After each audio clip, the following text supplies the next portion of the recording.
What's up, everybody? I am Ethan with Fight Me on this. I'm Jill at CoachJill.info. Welcome back to the podcast. We're excited to have you, as always. Contrary to the way that we may look on camera right now, you're going to do the stir thing? Oh, I thought you were for sure going to do the stir thing. Sitting here at the mic. Yeah, you can see some emotions are running high. We are just in a bit of change and shift in our lives right now. So it's been a heavy couple of weeks. If you've been paying attention, obviously mine is the same heavies, adapting and growing and doing the things. And Jill has heavies and hards of her own to navigate. So with that, we would love to get into our hards and joys of the week. Thank you for joining us on Shifting the Lens podcast. I seriously still don't care what episode we're at. I think it's 10, actually. I kind of care. I think it's 10. I kind of care. That's double digits. I lied. I didn't lie. I didn't know. I didn't have the information. I kind of care. 10's, holy shit, really? Yeah. 10? Wow. I think so, because... Someone help us do the math, please. 10, then we got to celebrate 10. It's either... Fuck, what do we do when we get to 50? Ooh, we have to have a talk about that. Anyways, that Tism ran all the way over there with that. Wow. 10. How does that feel, love? Good. Did you know that before we sat down? No, well, Okay, I just keep a running tally of... Because I do all our cover photos and naming the episodes, so my brain keeps a running tally of what episode this is. And I was like, wait, I think it's 10. Well, thank you. Holy shit, thank you. We've made it to 10. If you've paid attention to our stories, our first episode cracked 500 views, which is crazy. Can you imagine 500 people sitting in front of us? I can. I'd ship but I pants. also that I've done this a couple of times. To be clear, he would be far more cool and chill than I would be. And even then, I still have my holy shit. I'm about to walk out in front of X amount of people and talk. You know, I like talking clearly, but when people are staring at you, it's different. It's really That's different. also why I don't think about my social media following ever. Because that's scary. Right there, panic. That was fun. Sorry. Not that I don't think about it. I appreciate you all, but I don't think about what that would look like in real life. Yeah, that's a lot. Oh, fun. 10th episode. So many more to come. Thank you for all of your continued support. The wonderful comments. What are we going to call our faithful? We had to come up with a name because there's a solid people that comment and message and reach out to us every week with new updates on their life. And it's been a wild ride. It's been a lot of work, a lot of physical work, fun work. Editing's been great. Finding a rhythm. We still fuck that up. All right, we'll figure it out. We're figuring it out. But yeah, crazy. Also, 10. Mentally harder than I think either of us thought. Again, not in a bad way, but just running into bumps along the way, even with each other, when it comes to recording and talking about things and what we want to share and what we don't want to share. And you don't know you don't want something shared until it's said. Until it's said out loud. And yeah. Wild. That's wild. But yeah. I don't know why that seems wild all of a sudden 10. Because it's just every day we have shit to do. Yeah. Neat. 10th episode, celebrating 10 all of a sudden means that I would personally like to celebrate our 10th episode by calling out to you guys for your hards and joys from the week. It can be from the month because we got to catch up. But you hear ours every single week. And it's not like we'll run out. We are human beings with lives that continue to live and navigate and heal and grow and all the things. But really, what was hard for you this past week? What was hard for you in October as we close October? Fuck, holy shit, we closed October out already. It's Halloween tomorrow. That's exciting. Oh, candy. We have so much candy to give I low-key with love. I don't know if it can be with love. Hope no kids come to our house so that we can eat the candy. But I don't want all that candy. She's full of shit. I don't want that much candy because I will eat okay, it. Half of it. No, we eat so much. A quarter of it? It'll be fun to put in the Ninja Can I hoard the candies I want to keep? No, because it's ridiculous that I had to put it up on a top shelf for everybody. Then all of a sudden now she gets to do whatever she fucking wants with it. Well, what if you know what? I want to talk about. We're too late into this episode. We need to figure out. Oh yeah, hearts. Share yours. Share your heart from the month, and then share your joy. Of course, we want to know what made you excited, what brought some light to your life, what brought some fire to your butt, whatever it was. Fire to you. Well, you know how I had the moment where I had to redo my whole schedule and like got that passion back. That's fire to butt. Okay. What do the white people say? That's just a very light a fire under your butt. I'm not talking about fire play. This is not a spicy episode. Why did you head in the gutter all the time? Share your hearts and joys. You are the naughtier of the two. Share your joys. I'm innocent. Share your joys, but we'd love to hear from you. Please celebrate our 10th episode with us by partaking in the community and share your hearts from the month of October. Share your joy. You can literally drop a comment on Spotify. You don't even have to move platforms. You can just type right there onto Spotify. You can share them that way. You can share them on Instagram when you see the videos. Like, however, we would love to hear from you. That being said, Jill, my love, little one, you bratty pain in the ass, you. What was your heart from the? You're funny. Can mine be a heart and a joy? Can it all go together? If I explain why. Yes. Okay, great. Heart and joy, same. You need Kleenex? Yeah. Heart and joy combo. I set like a pretty large boundary with my family a couple weeks ago now, but we let it sit for a second. I'm not going to give full details, but basically I'm not going on a family trip, and that is the second time. I actually didn't go on a family trip a while ago, but second time I've opted out of a family vacation. That was already first time of one that's already been booked. So we were supposed to go on a Christmas trip. I will not be attending. And the people pleaser in me was like, no, we'll just go and we'll suck it up and we'll sit there and have a terrible time and it will be fine. But we didn't do that. I said, hi, family, I will not be attending this trip. Here are my reasons why. And I think it went as well as to be expected. But the hard was setting the boundary because there was a very large voice in my head that was like, just go. You'll be fine. You'll survive. You'll live. But 7 days felt scary. And I can suck up a day, an event, a couple hours, whatever. But a week, tough. So the hard was setting the boundary. And then the joy was also setting the boundary because it was like a huge weight off my shoulders to be like, oh my God, I don't have to go on this trip. Can you explain to everybody why it's important, this boundary is so important for you? Yeah. Because usually I'm okay with attending events or activities that I can get myself out of. Yeah. Because usually I'm okay with attending events or activities that I can get myself out of. Went to Taste of Edmonton in the summer. Got anxious. Could leave. Drove my own car on purpose. I drive my own car to most events for that exact reason. I think you talked about that one. But like, Mexico is Mexico.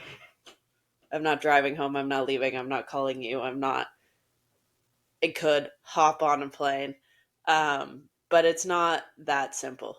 And even to like go back to the room is still not what I would need. Like, it's hard for me to reset in those moments outside of my own space. So just that like anxiety of, if you're having a bad time, what's your plan? You can't go anywhere. You can't get away. You can't go home. So it just wasn't worth the risk of getting stuck somewhere. I don't drink. I'm sure we've talked about this. My whole family drinks. Mexico, in my opinion, the whole point of an all-inclusive is unlimited alcohol. And whether it was my family or somebody else, or just the fact that most people are there to drink all day, every day, is just not an environment I want to be in. I don't even like being around people that have a couple drinks, let alone drink for 7 days straight. So yeah, just like opting out and being able to be like, I'm actually not coming. Be upset, be mad, feel your things. I'm not saying that gets rid of any of it, but it wasn't something that I could just suck up for the sake of it being a family vacation at Christmas. So yeah, hard to set the boundary, hard to like stick with my reasons, and stick with my choice, but also feels nice to not have to dwell and be anxious about it for the next 2 months, basically. Thank you. What's your hard and joy? Oh yeah, I guess you 2 for 1. Work smarter, not harder. I'll have to think about that one for me. Yeah, this week my hard was therapy, and not because it like fucked with my mental health like it did, always does when they're heavy and hard, but was like what I went and dug for. For those of you that know, I've been in it really severely the last month. Like, yep, it's been a wild time. And in therapy, I brought it up. I brought it up to Jill the same week.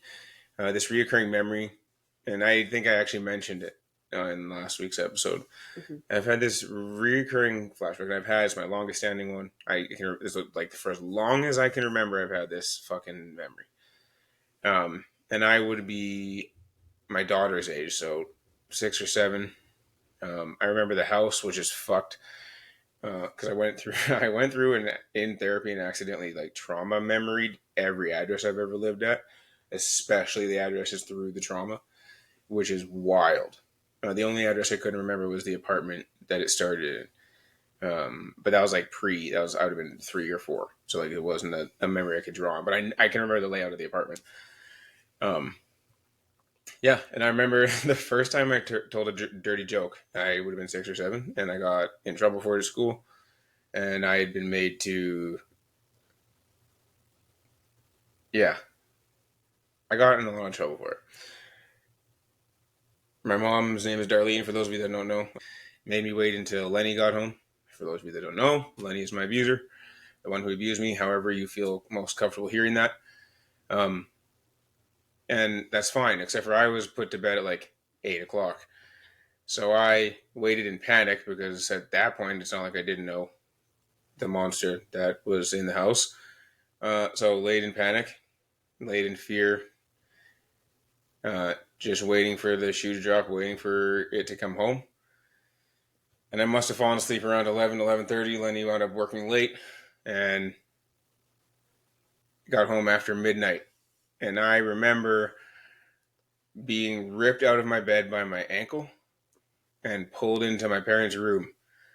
And the next thing that I remember is a lot of strikes and then my mom having to put herself in between Lenny and me. I remember being on the bed because she got me out of his grip and then threw herself on me because he was still swinging.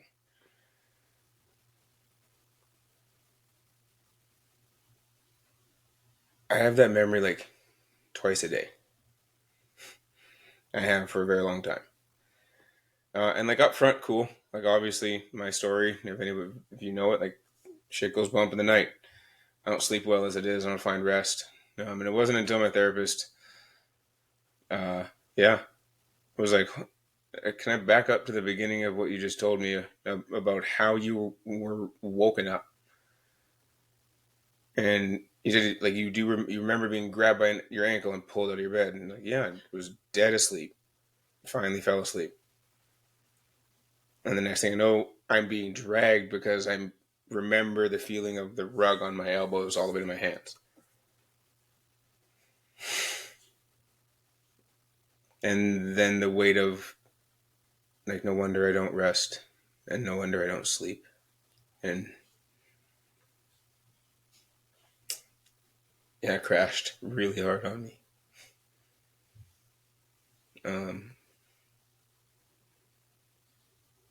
There's nothing like about these tears that are anything other than realization. Like they're really hot. I will say that. And when my tears get this hot, like I know it's a wound of the youngest, littlest, most vulnerable version of myself.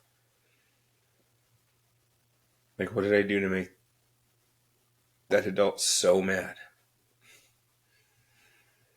Why did he hate me so much? To rip me out of my sleep and take out whatever the fuck was up with him in his day, in his overtime, in his life, whatever it was. on me. Like, thankfully, I don't remember, like, anything outside of being dragged and then feeling the weight of a 400-pound woman on me.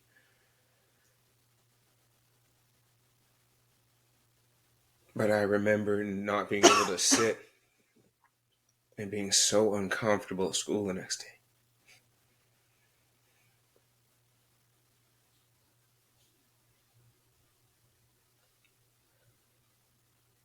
Yeah, that's my heart.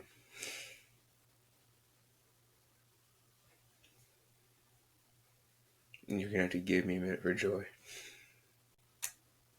Joy was carving pumpkins, I think. I never done it. Didn't really care for the first one. Or the second one. No, the first one. Because gutting that bitch took forever. And nobody said that. I've literally never done it, so it wasn't like that fun. I got annoyed up front. And then Tism solved the problem the next day, and then we carved better pumpkins. Because, yeah, if you've carved a pumpkin, you know that you have to get that, like, first layer of skin out of the pumpkin or the guts don't come out. But, like... Which also... Yeah. Like, what the fuck? But, like, we didn't buy a pumpkin carving kit, which are also garbage. They're like, plastic? I tried to use plastic. Fuck that. Yeah, that's why I didn't buy one, because I was like, you're not going to like this anyways. I wouldn't have. That might have ended it. And then I tried to use a metal spoon. That didn't really help either. You need, like, a decent chunk of metal to get the pumpkin inside out. So Tism got mad, and I bought this burger patty maker smasher thing that's got this really... It fits in my hand like that. This disc. And I was like, this has a sharp enough edge. So I cut my hand size hole in the pumpkin. And then just 7 seconds, scoop this fucking thing out. And I was like, oh, that was way easier. Okay, I like carving pumpkins now. And then, again, ADHD took over and got out the power tools and had fun. Well, yeah, I don't know how we got to drill. Amara and I were, like, scrolling pumpkin carving ideas. But, like, you can't make circles with a knife. Yeah, there's so many, like, circle flower things. And then my brain goes, hold the fuck on. I have hole saws and drills. I could, at the very least, start the circle and figure it out after that. Yeah. And after that, I would carve pumpkins every time, because this is now fun. Only with this, if there's a good scooper outer thing, though. I've also never carved a pumpkin with a drill, but, like, that's the way to do it. It was a good time. It was fun. Like, I'm not gonna lie, drilling all the holes was fun. It looks cool when lit up. It does. Yeah. So my joy was, and just like getting to share in that outside of the frustration initially with my kid, because she finds random joy in random things, but also will get as annoyed as I do when something gets frustrating. So, like, for me, I get to be dad, so I get to use the sharp stuff when she can't get cuts to go in the pumpkin. Sorry. It's way easier for me to go, oh, this is something I can absolutely do. I also learned how little kids do when you carve a pumpkin. I had a moment of watching Ethan carve, like, the entire pumpkin. Amara picked the design, hit his hand a few times. I'm like, oh my god, my dad carved so many pumpkins by himself. Because we carved pumpkins every year. But, like, that means up until, like, 12, my dad was just carving pumpkins every year, basically. Yeah. Yeah, like the moment it started, the moment I got the knife out, I was like, what the fuck do you mean you have kids playing with this? Well, like, the pumpkin carving kits have, like, a little tiny knife, and then you... So, like, made that for kids, but forever. It does take forever. So, I don't know. Do you guys... Can we get feedback? Do you guys use the pumpkin carving kits? Do you use the little saws? How long does that take? Because I'm going to tell you right now, it took me 6 minutes to hand cut out the once I got the design down. I guess, like, if you want to keep your kid entertained, give them, like, the blades Amara like this big. Would kill me. I'm going to have to ask my dad how much pumpkin carving I actually did, or if he was just, like, being a girl dad and carving whatever design into pumpkins. Why don't you just call him? Well, he's at work. So fuck him. He can take 10 minutes. He doesn't carry his phone at work. You on a bit? Yeah. Unless I catch him on coffee break, which might be close to now, but... I think you should call him. If I catch him on coffee break, this is going to be worth it. But let's see if we catch him on coffee. We might be like 8 minutes too early. We'll see. Hello? Yes. We're recording the podcast and we have a question about carving pumpkins. When Matt and I were kids, how much work did you do for carving a pumpkin versus how much work did we do carving pumpkins? Well, I cleaned out all the crap because you pansies would pick the seeds and gushy stuff out. And then for the design, did we carve it or did you carve it? I don't know. Mostly you guys, I think. Wow. Good for me. I really thought you did all of the work and I just sat there. No. Nice. When have I ever done all the work and let you sit there and do nothing? Well, you are a girl dad, so a couple times. Well, you're not wrong, but no, you guys, I think you guys did most of it. Sick. I helped a bit, but when you were really young, but as you got older, you did most. Like you said, I cleaned out all the gunk because you guys wouldn't, and then after that, it was your job. Did you get us pumpkin carving kits, or did we use regular knives? Both. Cool. So you use the regular knives, and we use the pumpkin carving kit? It kind of, yeah, I guess, maybe. Cool. Yeah. All right. That was it. That's it? Yeah. That's the, okay. I just was like, I don't know if we're going to catch him on coffee break, and then you answered, so. I said we would. Well, yeah. As long as I'm on break, I will answer for sure. Great timing. Cool. We're gonna play. Mm-hmm. We're gonna play what I do with Mara versus what you did with Jill every week. Because Ethan carved all the pumpkins. Oh no! But we didn't have a pumpkin carving kit, so I think that's important. Well, yeah, we did. It was half and half, I guess. Cool. Starting to think back and recall how much work he actually did. He's like, wait, 60, I did way 40, more. He's like 60, 70, 40 30. Yeah. We had to text back and be like, no, I lied. I did most of it. I certainly didn't do it all. Nice. Okay, that was it. Why, you two yahoos are more than capable. Why would I do it all? Yeah, with the proper tools, I guess. Huh? With the proper tools, I guess. Yeah. Okay, we're going to go back to podcasting now. Yeah, thanks so much. Okay, no problem. Bye. So I guess, as it turns out, it's now up to you guys to settle the pumpkin debate. Yeah. If you are a parent, do you do more than 50% of the pumpkin carving? Let's dive into. We had a really great question come through on an anonymous, whatever the fuck it's called. Yeah. My question boxes have been a titch dry lately, and that's mostly just because they're repeat questions. Like people either aren't listening to the podcast when they ask, or they are just tuning in and haven't listened to the podcast. In the beginning, it was a lot of the same questions that we've now answered in the podcast, but this one came through this week, and it's just a good, I think, discussion topic, and probably a question a lot of people have had. They just haven't been brave enough to ask yet. Mm-hmm. So even though it came through anonymously, whoever you are, we thank you. I'm proud of you for sending in the question. This is a conversation that I've had in person. Excuse me, sir. Multiple times now, people asking direct question. This direct question to me of, I'm here, help. Yeah, so dive in. The way it's written, and you'll hear it. Yeah. And we'll answer to the best of our ability. We'll answer how it's written first. I'm currently in a monogamous relationship, but I want to explore polygamy. Timeout. Now, wrong word.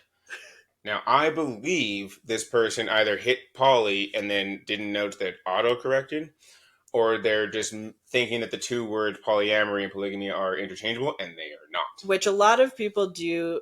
Like, I see on the internet a lot those words used interchangeably, especially on, like, threads and stuff. People are like, for those of you that are in the polygamy lifestyle, and everybody's like, we're not. None of us are in that lifestyle. Polygamy is, illegal everywhere, which hasn't stopped most human beings from doing most things on this planet, but that's not what the fuck we're talking about. Polyamory is the love of many. Polygamy is the marrying of multiple humans. Yeah. Specifically, though, like, you can hear it in the way that it's written. It's the male with multiple wives or the female with multiple husbands. The marriage of more than one woman to the same man was practiced by the Church of the Latter-day aka Mormons, members of the church from 1830s to the early 1900s, and then it was illegal. So back to the question at hand, I do believe they meant polyamory. They are curious about it from where they are in monogamy. And what is the rest of the question? Small correction, it was legal in 1890. 10-year difference. Just so nobody yells at me for having my facts wrong. Do you have any tips on how I could approach this conversation with my partner? Ooh, yeah. Probably a few. Yeah, my brain starts with like figuring out to an extent what you want. Like, is it being poly? Is it being non-monogamous? Do you know the difference between the two? Because I think that's a really important place to start. So doing some research yourself of like what are you actually thinking of? What are you actually envisioning? What does that mean? What does that look like? So that you have a little bit of background and it shows you've put some thought into like, I've heard these words, I've looked into it, this would fit me best, I think. Yeah, Jill, I will parrot what she's just saying is knowing where you're starting first. We should start a reference page of some kind, because we have a few great sources that we like to point people at when first entering the curiosity, the is this for me, and whatever the fuck it may be. One that I can think of the top of my head is Polysecure by Jessica Fern. And it's one of my favorite go-tos to boast about, because they cover attachment and abandonment in the first 4 chapters in a very digestible and tangible way that it's the link for connection, why people struggle, why people come in and out of your life, all of the things. So it's a very ground level book for people coming into trying to understand more about themselves. Yeah, I would say that there's more than two? More than two is another one. Can't think of the authors off the top of my head. You want a quick Google search that while I talk about that. A much more in-depth dive into every version of non-monogamy that there is, from start to finish, whether it's the more intentional physical base of swinging, the more relational base of sharing in love and time and space of polyamory, whether it's the relationship anarchy of turning what we know relationships to be up on their head and creating the space for itself. It's a fucking fascinating book. It's another one where whether you are looking to understand if you are non-monogamous or not, or you just want to learn more about connection and why people tick and the people around you and how they tick, it's a great book for that as well. I'm going to get this, More Than Two, book by Eve Rickert and Franklin Vo. Yeah, we've both read both of them a couple of times.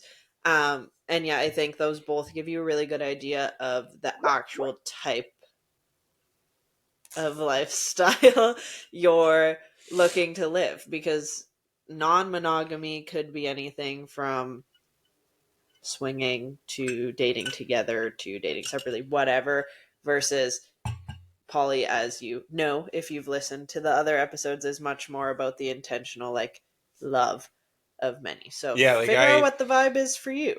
It's we try to make it in the most, not dumbed down because that's rude, I guess, but like layman's terms, the most basic way that we can equate it. Like polyamory for us is relational. It's how we connect and do life with our people. You hear us talk about it all the time, but like it's the crossover goes into things like safe kink and BDSM. Very similarly, and also a very similar conversation to what we're talking about here is how do we bring up these uncomfortable conversations with our partners. Yeah, I think same rules in air quotes apply, just like getting an idea of what you want, because especially with poly versus non-monogamy, if you're looking to just sleep with other people together or separately, and then your partner's like, cool, I have a girlfriend, that's gonna make you scared. So similar to that of like, what are you actually looking for? What does that look like and feel like to you? I think kink and BDSM can be approached the same way. I think you got to do a little bit of research yourself before you open up the conversation. It also might be the easier conversation to start with. Like, not that the two are directly tied, but like, if you're talking about ways to have uncomfortable conversations about opening up a relationship, starting with the conversation of how do we spice up our life might be the easiest way to start that. Like, what are things that you're curious about that you may not have brought up with? Like, those things are still there. Like, that makes sense in my being to go, well, if I was to go and try to ask, even to venture for another connection, it's still like, what here am I looking to fill? What can I make sure that I'm focusing on with who's here? You know what I mean? Like, what can I say that's going to show that I'm trying to have these uncomfortable? Sometimes Jill and I miss.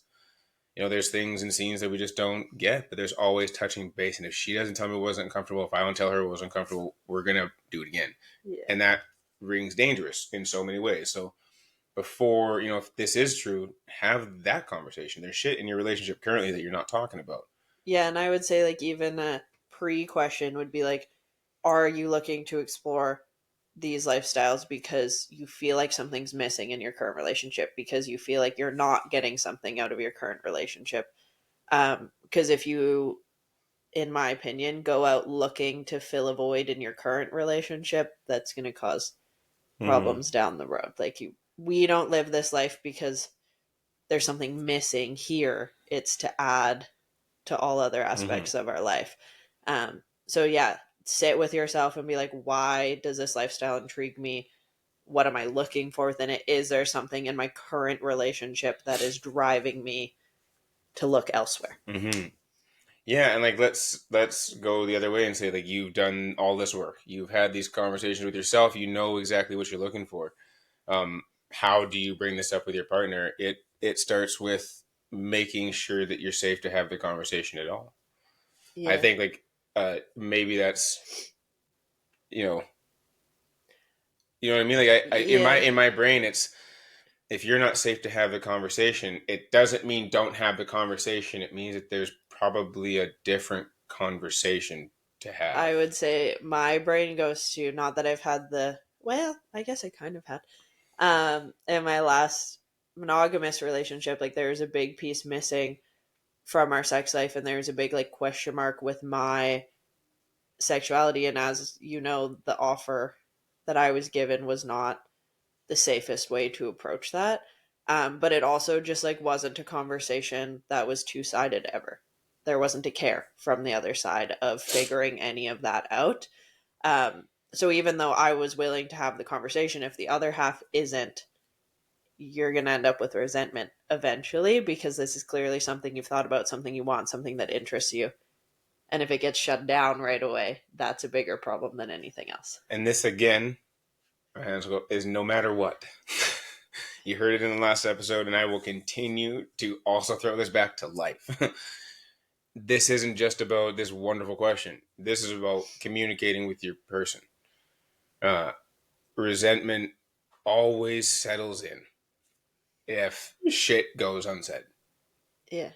Like, no matter fucking what, you guys, polyamory be damned, monogamy be damned, polygamy be damned. If you don't have a safe space to do the thing, resentment fills the space.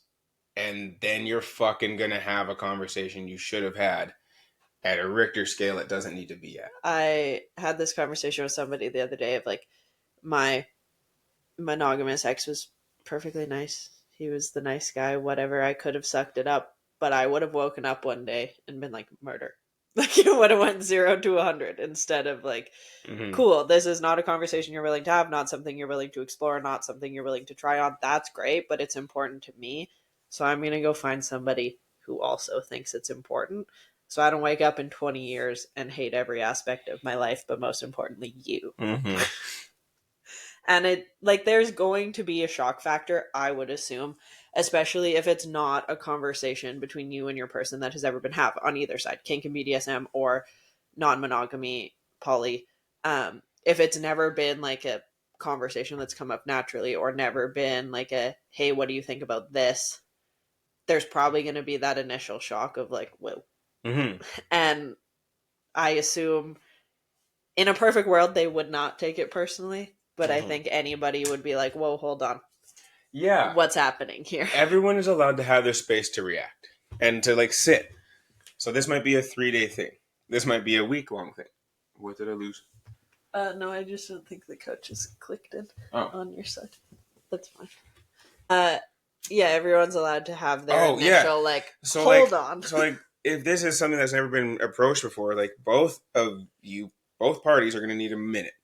Maybe it is an actual minute. Maybe it is like, okay, could we go for a walk together and just like headphones in and just walk together and just let's process? Can we just sit on different floors? Like, I love you. Thank you for telling me this. I need time to process this, because a lot of what happens, if this is out of the blue, the initial response is, what am I doing wrong? Mm-hmm. Will always be, whether you have mental health problems, whether you have concerns, illnesses, all the things, like, you're gonna ask yourself, is it me? You might even want to ask them. Don't. Well, especially sit with it for a second, because it's not you, but like, sit with all of the things that are about to come up, all of them, including, is it me? Because you're going to get your chance to ask. You're going to get your chance to say it. You're going to get your chance to put it out in the open. But right then and there's not it, because it's going to come out with some wound. There's going to be a little bit of hurt. You got touched in the feels, for sure. So navigate that space with your person, because for sure, this will be sensitive. This is a huge conversation. And as a person bringing it up, like, you've had the chance to sit with it, think about it, do some research, look into it. Like, you've had all the time you've given yourself to figure it out to an extent. So you have to understand that there's going to be that shock factor on the other side of like, whoa, you've been thinking about this for how long? You know all these things already. I'm new here. Like, there's going to be that, like, hold on. I'm new to this conversation. I'm new to thinking about this. Give me a second, and don't take it personally if they say exactly that. Like, cool, I hear you. Thank you for bringing it to me. We're going to put a pin in this. I'm going to go think about some things. Mm-hmm. It's not meant to be offensive, I hope. It's just meant to be like, I need a sec to wrap my brain around what's happening right now. Yeah. Yeah. Yeah, any other tips for it? It's not just going to be one conversation. No. And there's going to be emotions behind lots of them. Lots of the conversation, lots of the feelings, lots of the topics and subjects that are brought up, lots of the things you want to address. Like, yeah, maybe you're in a great space and your person is going to understand and go, okay, like, maybe they've been having their thoughts of their own. Like, you never know what you're going to get, but it's for you. I think landing my plane is remembering that it's about you. Like, as much as, why? No. As much as it's about the relationship and how you move forward together, like, at the end of the day, it is about you. This is... I was wondering if it would work. I tried that already. Do you want it? I don't know how many clips we've pulled. Oh, I pulled 2 like 20-minute clips. Do you have enough? Oh, yeah. Okay. And even if I don't, I can go in the old way. Like, it is about you. The scariest part about this life is being selfish about it. To know that a part of your healing, a part of your growth, a part of finding you is finding you. It's knowing that it is yours. If there's no safe space to have this conversation, look, I'm not saying you have to. I'm not saying that this is the next step, but I'm not saying something you haven't thought of either. Maybe it is time to say, okay, it's time to find what this is for me. Mm-hmm. And that's not because this person isn't great. Like, it doesn't mean that your last monogamous relationship wasn't with an incredible human being. It's never about that. But, like, it's for me. This thing, this life, this love that I'm capable of accepting, that I'm giving, is in fact mine. You hear what I'm saying to you guys? Like, yeah, take a second to sit with that one. Yeah, it's always has to be for you. Like, even if you're on the receiving end of this conversation, do not say, yeah, let's do it for the sake of the other person or for the sake of your relationship. We've had those backhanded questions come at me many times, but I will say, if you're on the receiving end of this conversation ever, do not say yes unless you know that it's gonna work or could work for you. For you. Not for your relationship, not for each other, not for your partner, for you. I, with my whole heart, would be miserable if I was living this life for Ethan. Mm-hmm. We live this life together for ourselves and get to have the love and support in this home. And we do a lot together for each other, still get that side. But like, we are not poly. I'm not poly because he wants to be. He's not poly because I want to be. This made sense for us to do together. Mm-hmm. Yeah. And there's moments where there's still some selfish in it. Like there's still moments where, you know, even currently in Jill looking for a person, another person to date, to see, to be with, to connect with on her own, like there's still this selfish thing, even though we have so much connection. And like, it doesn't even bother me. Like, go be selfish. Like, fuck yeah, love. Find many, find all of them, for fuck's sakes. But like, be selfish with knowing that there's still connection that she needs. The same way there's still connection that I need, that I crave, that I desire, that I look for selfishly. Like, there's so much love and space here. Yeah. And even still in my being, I'm like, yeah. And how beautiful is it that there's still more to be had, to come, to... There sure are moments. There are moments where I'm like, I'm tab. This is cool. I'm good here. And then as I grow and heal and evolve, more space, more things come, and I'm like, oh shit, I got room. I got room for more, for me, for other people, for you. And that comes from a selfish place. And how cool to share all this beautiful space from being selfish with it. Mm-hmm. Yeah, and be okay with when you get here. Here, I mean, like, not like Jill and me. This is not. This isn't holy fuck. This is like, this is why she's paused, because like we want you to be like, no, this is not what we want. But like when you get to a level of you have space and you're moving forward and you guys have some shit figured out together. Yeah. I think what I'm trying to say is like, once you commit to this life, be okay with it looking different than your partner. The way you are poly and I am poly look very different. And if I played the keep up to Ethan game, like with love couldn't. And that's like me as a human being thing. And I love that part of this life. Like there is so much give and take and ebb and flow and unspoken and heavily spoken agreements. And like, I've got you in ways that we talk about every day and in ways that we don't talk about every day. But like, it's one of those things that we just get to share this life. It's not my life hedging on hers and hers hedging on mine. It's my life's going that way, her life's going that way, and holy shit, look at how much of it gets to mingle. But it's not all intermingled.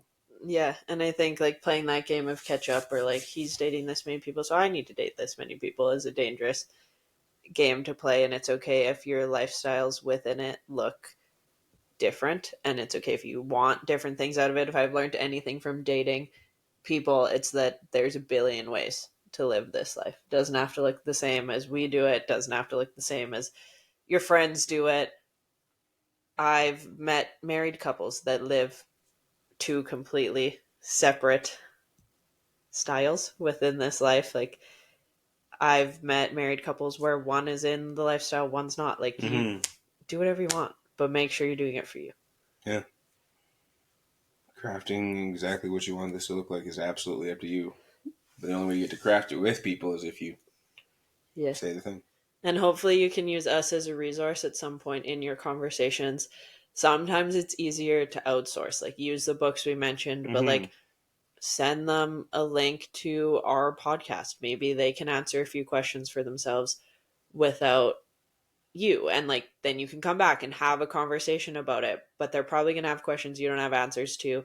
You're probably going to have questions that maybe we don't have the answer to right now. But like, outsource it and use the community and the network within it as much as you can, so that you don't feel the responsibility of, I'll go figure that out every single time. You can be like, here's a podcast, here's a book, here's whatever. Let them answer some questions for themselves first. Yeah. And we hope that gives you at least a place to start. ask more questions. If this was you, or if you heard something that you want to ask more questions about, please do. But like, further ask us in depth. We'll continue to answer and focus on helping you navigate this conversation the best we can from here. It's never a easy thing to go into, but it's always worth having. Yeah, and if it's like, I know this was asked anonymously, but if you feel safe to reach out to us in a anonymous way, like we'll keep your anonymity. There we go. Jesus Christ. We're not here to spill your secrets. I mean, unless you want us to tell us, but like, if you want to have coffee with us or hop on a call or whatever, if we can answer some questions for you more directly, we would be happy to. But we're not here to spill the tea for you. So your secrets are safe over here until you're comfortable talking about them. Yeah. With that, thank you for joining us on episode 10. Ooh. Holy crap. Episode 10. We love Still you. Wild. Thanks for hanging with us. As always, you can find the podcast at Shifting the Lens Podcast on Instagram and YouTube and all of your streaming platforms. You can find me at CoachJill.April on Instagram and TikTok. And I am Ethan with Fight Me On This pretty well everywhere. We'll catch you guys next time. Yeah, have a good one.